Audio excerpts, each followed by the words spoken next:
Ceci est le caractère de l'outil. Il vous montre qu'il faut avoir le bon œil pour prendre le bon outil, car sinon, cela pourra vite ressembler à ça. Hey Guillaume, tu pourrais me passer le cordeau s'il te plaît? Ouais, non, pas de soucis, je regarde. Mais on va résoudre ce problème, ne vous en faites pas, on va voir ça tout de suite.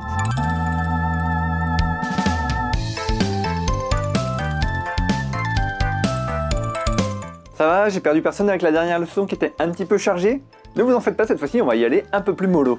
En effet, avec ces 3 derniers chapitres, on a quand même eu l'occasion de voir un bon paquet de clés. D'ailleurs, je ne sais pas si vous vous rappelez de cet histogramme qui montrait les clés les plus fréquemment utilisées dans plus de 1200 kanji. Eh bien, voyez qu'on a quasiment tout vu, et ceux qui manquent seront vus dans des leçons pas si lointaines. Du coup, avec toutes ces nouvelles clés, on peut faire plein de nouvelles combinaisons qu'on ne pouvait pas faire avant, et ça va être le sujet de la vidéo d'aujourd'hui. On va voir des kanji du N4 avec que des clés que vous connaissez déjà. En plus, beaucoup de kanji très fréquents et très utilisés, donc vraiment une leçon utile. Une leçon utile sur 32 leçons, c'est bien. On commence d'ailleurs avec un grand classique, le caractère du lieu, de la place, et c'est ici représenté par du sol, un grand soleil, et un cochon, probablement le lieu parfait si l'on souhaite s'installer et monter une ferme.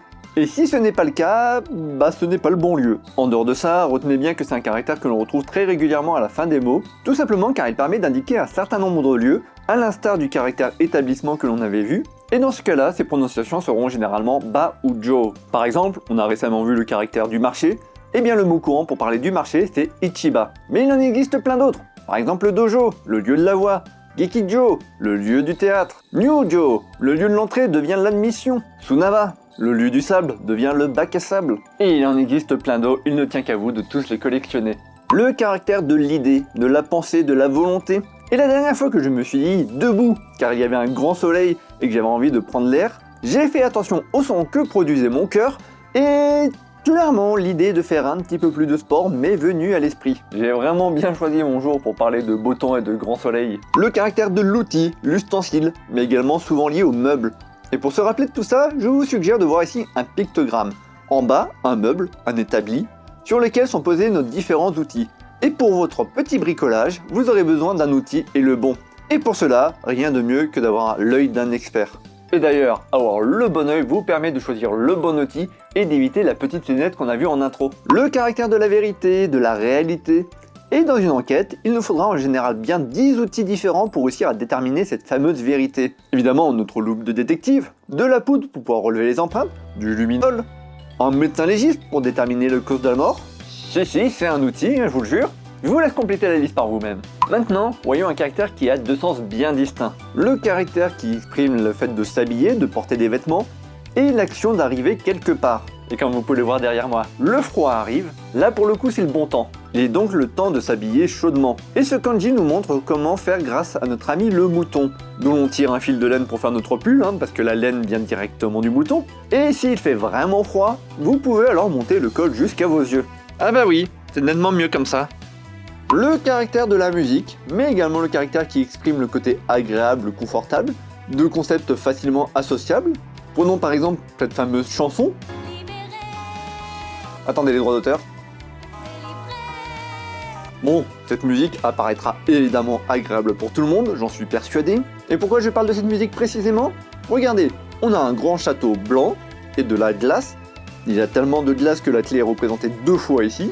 Et comme c'est un château, évidemment, ça se trouve entouré d'arbres. Si, faites-moi confiance, je n'ai rien touché à cette image.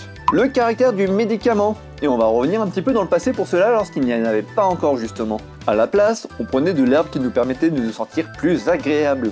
Et en écrivant ces lignes, je me suis rendu compte que ça pouvait être interprété très différemment.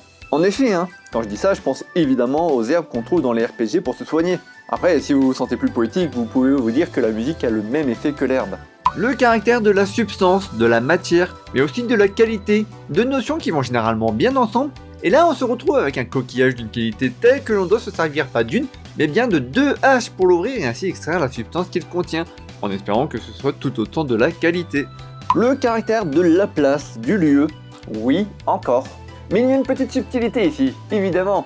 Le caractère précédent, généralement, est utilisé pour mettre l'emphase sur le lieu, le lieu où l'on fait quelque chose, un événement. Alors que le caractère que l'on voit ici est plus un caractère utilisé de manière générale pour indiquer un lieu, une place, un emplacement, voire un emplacement précis même, mais sans faire l'emphase sur l'événement. Et retenez bien ça, hein, car vu notre moyen mnémotechnique ici, on va penser à un événement malgré tout. En effet, pour retenir ce caractère, je vous suggère de repenser à cette fameuse scène de Shining, où l'homme décide d'ouvrir la porte gentiment avec une hache. Eh bien le lieu, c'est un hôtel. S'il vous plaît, hein, ne retenez que lieu, hein, pas hôtel.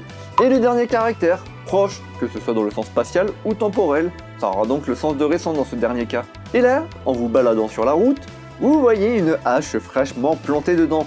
Un propriétaire qui n'en sans doute pas très loin et depuis peu de temps. Faisons donc plutôt demi-tour avant de tomber dessus. Et voilà donc qui finit notre vidéo du 24. Vu le temps, j'ai presque envie de vous souhaiter joyeux Noël. Et je vous souhaite évidemment bon courage et bon apprentissage.